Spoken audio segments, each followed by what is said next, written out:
چی مرحله قرار دارد و آیا یگان پیشروی هست؟ حال درباره پیشروی گفتن مشکل است از بس که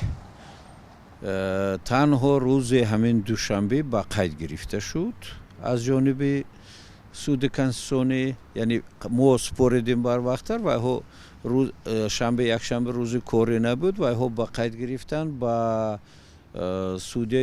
کنستیتوسیونی جمهوری تاجیکستان و ایرو رئیس سود کنستیتوسیونی باید ارسال نماید، سپارش دهد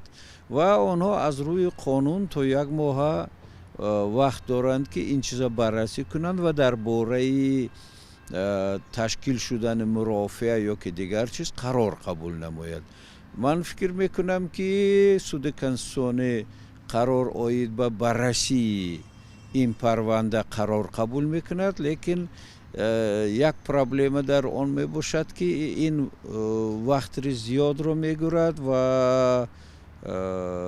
ما امکانیت رو از روی وقت بای میدیم. یعنی اگر تو 15 ینور حاضر مسئله پیشنهاد نامزدها باشند و از 15 ینور آغاز می شود قیدگیری نامزدها، یعنی سود کنستیتوسیونی تا این وقت را بررسی کرده نمیتواند. و از این رو من میخواستم که با واسطه شما هم یک مراجعت کنم با سود کنستیتیونی که در اساس وقت کم بودن در دوره انتخابات سود کنستیتیونی هم به واسطه وقت را که قانون مقرر کرده است و هم میتوانند این یک ماه بررسی کنند، میتوانند یک روز بررسی کنند برای مثل قبول کردن قرار.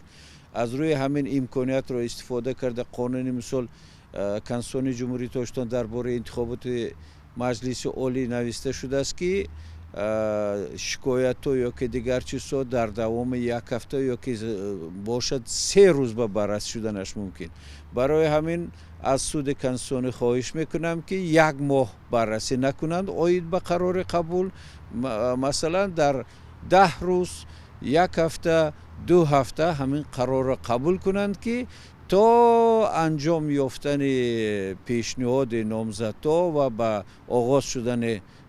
قیدگیری نامزدها ما همین چیز را بررسی کرده براییم. و شما اصلا امیدوار هستید که واقعا قرار سود کنستیتیونی با فایده شما می شود؟ اگر بررسی شود من فکر میکنم که اینجا از موقع سود کنستیتیونی معلوم می شود که و چگونه قرار قبول میکنند، لیکن اگر از روی قانون بررسی شود من 100% امیدوارم که با فایده من حل می شود، یعنی با فایده حزب سوسیال دموکرات تاجیکستان. لیکن آدم انسان شیر خام خورده است، برای همین هر یک سود کنستیتیونی هم اینم انسان است، آدم است و در اساس مناسبت های سوبیکتیوی و دیگر گونه بررسی کردنشان ممکن است. از جهت نظریوی این امکانیت رو بیرون کرده نمیشد.